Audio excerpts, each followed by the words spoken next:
सर्दियों के नए आलू आए और हमारे घरों में आलू शोरबा ना बने, ये कैसे हो सकता है। अस्सलाम वालेकुम जी, कैसे आप सब लोग। उम्मीद है सब लोग खैरियत से होंगे।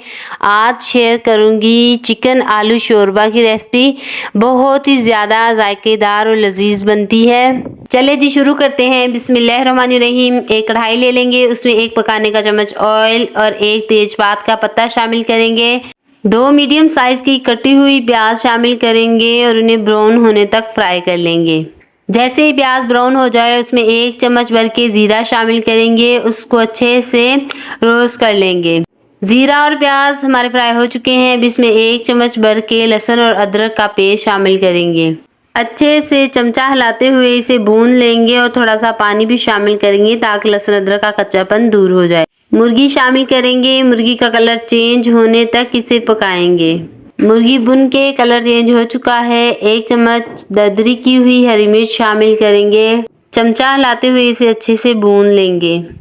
खुश्क मसाले शामिल करेंगे। 1 चम्मच पिसी हुई लाल मिर्च, 1 चम्मच धनिया पाउडर, 1 चम्मच हल्दी, आधा चम्मच कुटा हुआ धनिया, 1 चम्मच कुटी हुई लाल मिर्च, 1 चम्मच नमक का शामिल करके इसे अच्छे से भून लेंगे।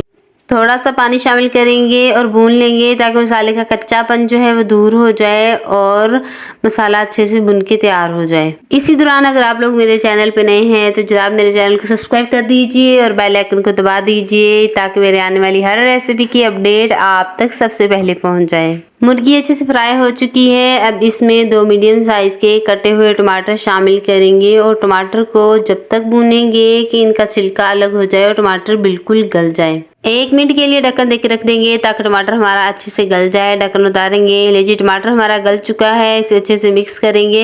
1 मिनट तक मजीद चमचा हिलाते हुए इसे भून लेंगे। 250 ग्राम दही ली है जिसे पानी डाल के मैंने अच्छे से फेंट लिया था, शामिल करूंगी। शामिल करके इसे अच्छे से मिक्स कर लूंगी। स्लो टू मीडियम फ्लेम पे अब इसे इतना पकाना है कि दही का आधा पानी खुश्क हो जाए।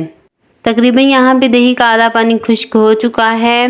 मौसम सरमा के नए आए हुए आलू हैं जिन्हें मैंने बॉईल कर लिया है। बॉईल करके इनके अच्छे से छिलके उतार लिए हैं, मोटे मोटे टुकड़ों में काट लिया है, वो शामिल कर दूंगी। आलू को बॉईल करने से शोरमा जो है वो बहुत ही लाजवाब बनता है, गाढ़ा सा और जायकेदार बनता है। इसलिए आप एक दफ़ा सिर्फ मेरे कहने पे ये रेसिपी ज़रूर ट्राई कीजिएगा और मुझे फीडबैक लाजमी दीजिएगा।